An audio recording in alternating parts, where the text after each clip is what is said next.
You talked a little bit about engineers, producers. Maybe you could explain the difference between what an engineer does and what a producer does. An engineer keeps his mouth shut, turns buttons and smiles and says yes all the time. And a producer says maybe, no, and yes sometimes, and can we have more hot sauce on the Thai food? Yes. That's it. Yeah, the engineers, you know, I own like tons of gear, like tons and tons of gear, and I know what it all does, and I know how to engineer, and I've engineered tons of stuff. I would refuse to call myself an engineer, because there are people who, there's engineers I work with, a guy named Lenny DeRose, who's worked on Pink Floyd records, Kiss records, with Mick Ronson, who did all the Bowie and Lou Reed records. He did one at Junk House, he did one of your The most important one, the Junk House record. Yes, Birthday Boy. And so, you know, this guy's 52 and he's brilliant. Like he can weave the sonic fabric no matter what it is. Like the new Metric record I just did, he engineered that. Well, he also engineered the Midway State record that I did. And we did like a rock band, you know, in between. And now we're doing like a hip hop band. And the guy's got it all down. Like, you know, I know how to do it all, and we talk and have interaction. But he's like he says, like yes, like his opinion about the music is, it's not about the music, it's about the sonic structure, the landscape, the gain structure. You know, we talk about which microphone to use.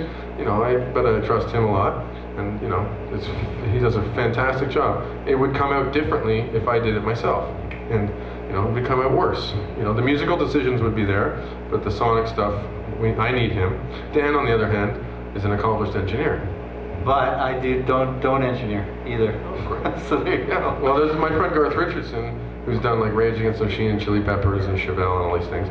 He's an engineer, but he doesn't engineer. You know? Well, it's great walking into a room.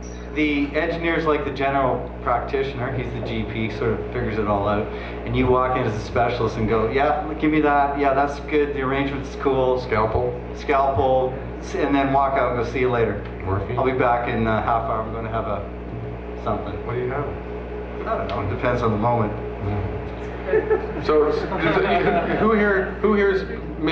been in studios? Who makes records? Everybody?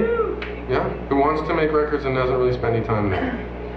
Yeah? Great. I highly suggest going and sitting on the back couch of any studio you possibly can at all times. Like at the beginning of it all. That's like the only way I know any of this stuff is by being in this, like being a precocious little kid and being a session drummer when I was young, and you know, what's that? Oh, cool. And you know, asking questions and just sitting, and you know, I got to play on tons of records, and it was great. I wouldn't know. Then I also got to figure out, you know, it's a hands-on thing. Like you said, it's an applied science. There is science to it, but you need to really touch the process.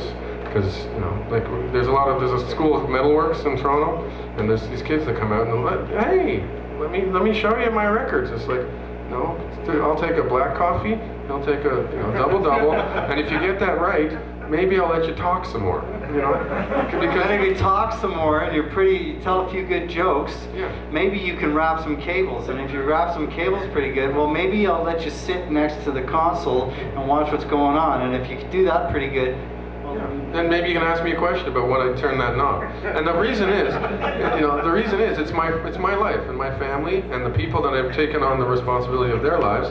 It's really, really important. So if somebody walks in and ruins the delicate nature of the artistic process, also known as vibe, then it's, you know, it's great you went to school. I'm really happy, but. You know, but they're supposed to learn, and that's how I learned too. Like by being a drummer, I'd play my parts and sit there and watch. Producers are also known as control freaks. Ah. And if you're a really good control freak, you're great. Thanks, Gavin. So yeah, if you're really good at being a control freak and you have that element in you, well, you're probably gonna, and you can make the right decisions, you're probably going to do okay as a producer. If you're more of a laid-back guy that just loves turning knobs and hanging out, well, then you can be an engineer.